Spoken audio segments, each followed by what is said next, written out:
So maraming quiz buhay, Actually, sobrang dami sa mga quiz buhay. Yes, nako, grabe po. I've been training for years. I started training 2009. And the goal really is to be good at pole dancing and aerial sports. So, although talagang nag-focus ako sa pole dancing, I really wanna be good at it. So, I trained so hard.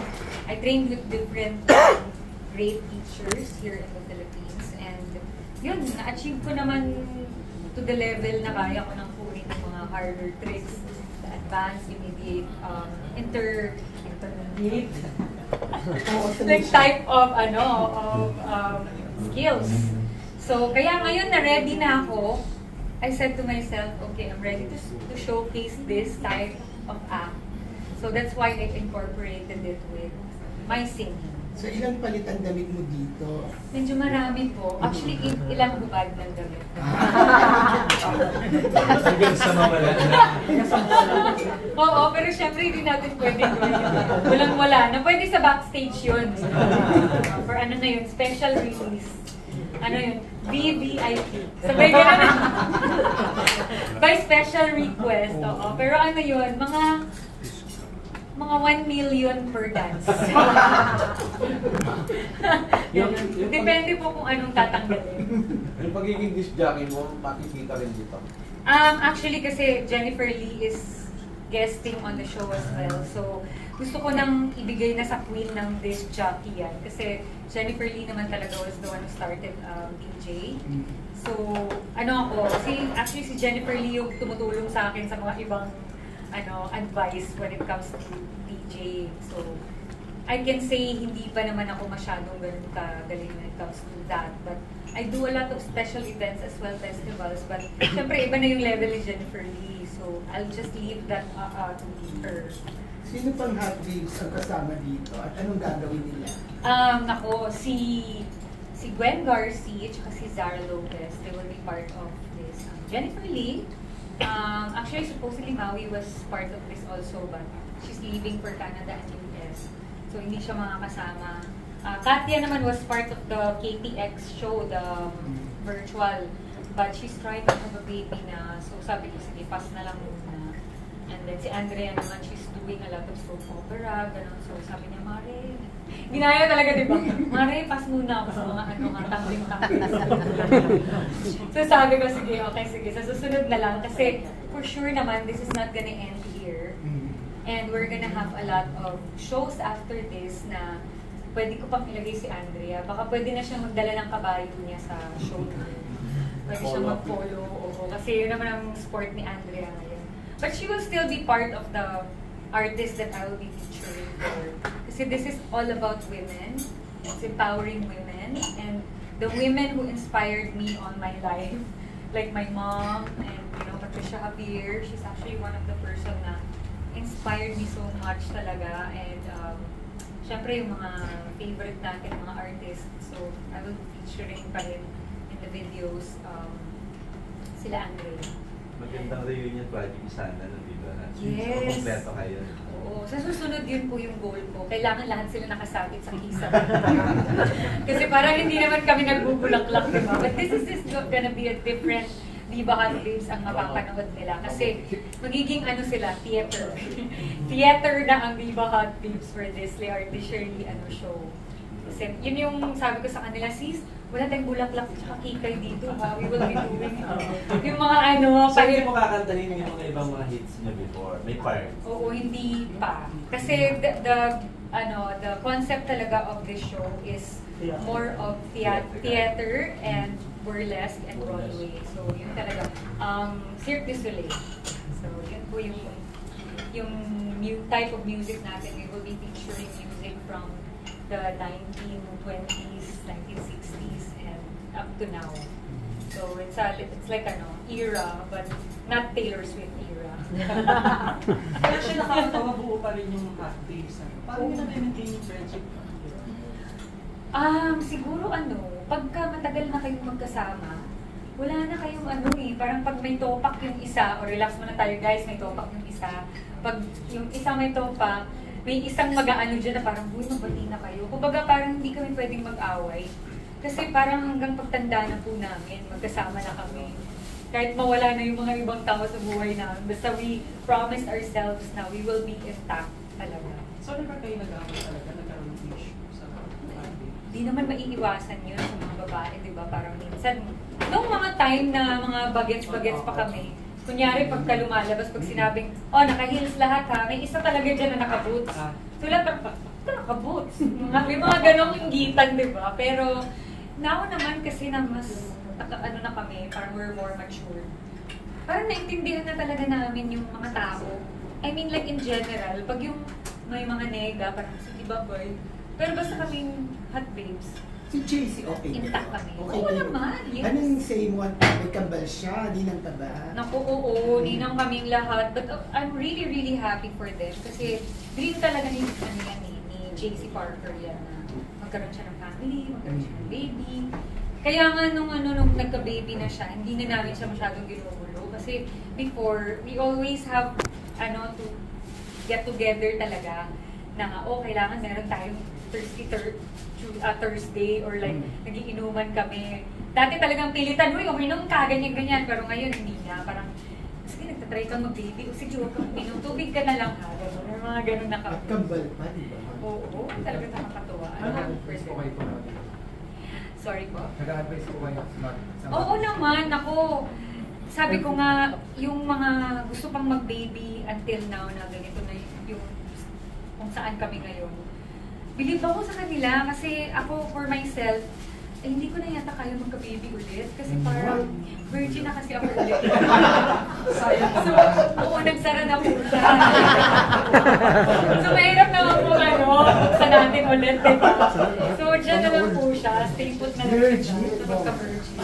Anong reaction mo na parang pati lang sila tayo? Masaya ako na marami pa rin akong pinapatangkad. Oo. Happy pa rin naman ako na matangkad. Marami ako nakikitang matangkad. So, pag mo lumalapit sa akin, Sherry, ano mo ba idol kita? Alam ko na kaya ka matangkad. Anong kahit umalit? Ganon. Kumbaga parang happy ako na kahit hanggang ngayon meron pa rin humahanga. Ganon. So, may asim pa rin pala kami. Ganon. So, happy ako naman. I don't have any basta wag lang ng bastos, di ba? Wala naman pa akong na-encounter so far. So, I'm happy. Salamat po sa mga hanggang ngayon napapatangkad ko pa rin. Kapanood ka pa rin namin sa mga ibang mga big mask yun. Even up to now ba, welcome pa kapalig tumanggap ng mga sex roles? Or Wala parang may na. limitation na? Oo, wala na. Kumbaga parang nagpaalam ako kay boss. But I'm very, very thankful to Viva for giving me a very big opportunity talaga in showbiz. Kasi dream ko naman talaga yun na magkaroon ng mga pelikula. And up to the end, talagang sinuportahan ako nila boss. Binigyan ako ng sariling movies.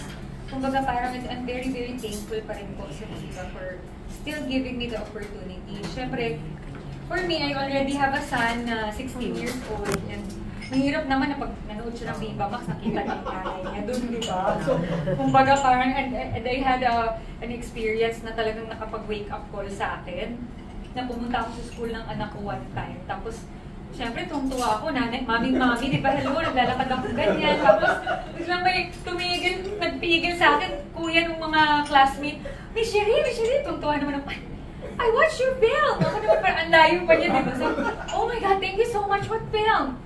Ni Risa! And sex game! Sabi ko, tayo na lang.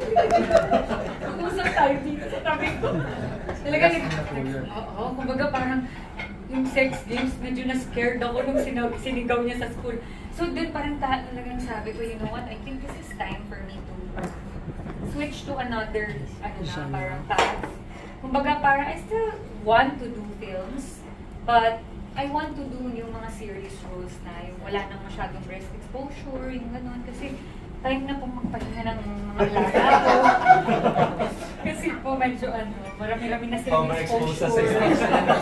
Overexposed. Oo. Di ba may dream ka maging filmmaker? Kumusta yun? Yes, actually mag-i-enroll ako as mag-aaral ako ng directing. So, wish me luck po sa next career na papasukin ko. Kasi syempre, wala naman talaga ibang pupuntahan yung artista, di ba? When pagdating sa sa career-wise, you have to step up na to another level. And since I love making films and I love telling stories, and gusto ko pa rin namang gawin yung mga pelikula, so nag-decide ako na I wanna, level up na, hindi na yung parang pag-artista, ganun. So, syempre for the future na, kasi paano naman yun pag 60 na ako, tsaka 70 na ako, hanggang dito na yung goals ko, tapos ganun pa rin ako sa baka naman sukahan na, sukahan na ako ng mga pinapatangkad ko dati. Directing ang plano mo, gusto mo mag-direct? Yes, I wanna direct a movie in the future, yes. Sino yung mga nakita mong artist ngayon that you want to direct soon? If given a chance to do so. Yung mga bago ngayon. Yung anak ni nila Aga. Si Natasha. Si Natasha. Parang gusto ko siyang one day I can direct her movie. Sino pa ba? Siyempre yung dream ko. Kung kaya pa kay Madam Nora Honor. Idol, di ba? Oo naman, why not, di ba? Parang yung mga dream ko talaga na sana makatrabaho ko pa rin in the future. Ganyan. Sa guy? Sa guy? Ate guy. Sa guy, yung anak nila, Carmina. Si Mavi, oo. Parang gusto ko siyang maging partner. Puro mga royals yan gusto mong yan. O, diba? Alam mo yan. Siyempre kasi doon natin masusubok yung kung nagmana ba sila sa mga ulang nila. Genre. Gusto ko yung mga action. Action na. Yes, under Viva pa rin. Nagpe-painting ka? Yes, I paint also. Matindi po yung pangangailangan ko. Talented ka na siguro. Hindi, kasi talagang bata pa ako, mahilig na akong mag-paint. So for this show nga, that's why it's entitled The Art Fishery, kasi I'm featuring also my paintings. So pagdating niyo sa Music Museum, makikita niyo yung display yung That's for sale? Yes, it's for sale. Actually, we're pre-selling some of the paintings. Yung iba sold na. So yung iba nag-display ko doon. How cheap and how expensive yung mga paintings? It depends. Depends on the size. Meron 300 for up to millions. But yun yung mga malalaki na. So hopefully, magtuloy-tuloy. Actually, yun po yung ginagawa ko talaga na the reason why I can, I produce this shows, and at the same time, yung goal ko din talaga is to help also, not just do a show, and I'm also supporting a charity. So hopefully, I can, after the concert, hopefully the cast can join me and visit our lolas in abandoned grandmas in Laguna. Sila yung beneficiary Yes. ng mga paintings? Sila po. Painter din po kasi yung sister doon na so nakakatuwa lang na nakaka-resonate ako sa kanila, and my fear is getting old. Takot talaga akong tumanda. Parang I cannot imagine myself. Speaking of that, ang ganda-ganda Anong po pala. sikreto? Anong sikreto? Ano po? Charot. Ano yung sikreto? Nagihilamos po ako ng Ano po? Nagihilamos po yung katas ng gatas. Oo. Bago ko inumin, ginamit nun. Nasampal ko. Yung pala yun. Para naman diba? Siyempre, I eat healthy and I work out a lot. Siyempre, kailangan natin yun, lalo na pagka nagkakaedad na tayo. Oo, tsaka pole dancing talaga helped me a lot. Kasi parang minsan tinatamad ako mag-workout, tinatamad ako mag-gym. So what I do is, I pole dance. Sa food, maingat ka. Actually, you know what? Sa totoo lang, I still eat mga pork, mga ganyan. Pero hindi yung parang talaga, yung to the highest level. Yung mga bata-bata pa tayo, pwede tayong magmukbang ng gano'n. Pero ngayon kasi medyo may putok-batok na tayo. So medyo lessen na yung sobrang fatty foods, ganyan. And then, I still eat chocolates, pero yung hindi na yung to the highest level, kagaya dati, lampak yan ang kain. Kasi chocolate pa rin naman ang hindi ko talaga kayang bitawan. You have parang sabi mo you're a mother already. May mga Yes. offer ba ng mother role sa'yo? Are you ready to Yeah, actually, you know what? Before ako nag-quit sa Viva Max, sabi sa akin ng handler ko, Sherry ha, kung ayaw mo nang mag-Viva Max, dapat tumanggap ka na ng mga mother roles. So parang na-realize ko, sige pwede naman, basta huwag lang kaedad ko din yung halos kaedad. Minsan mayroong mga eksena na yung anak ko parang pwede ko ka-sex to eh. Parang ano, mama. So parang mahirap siya paniwalaan.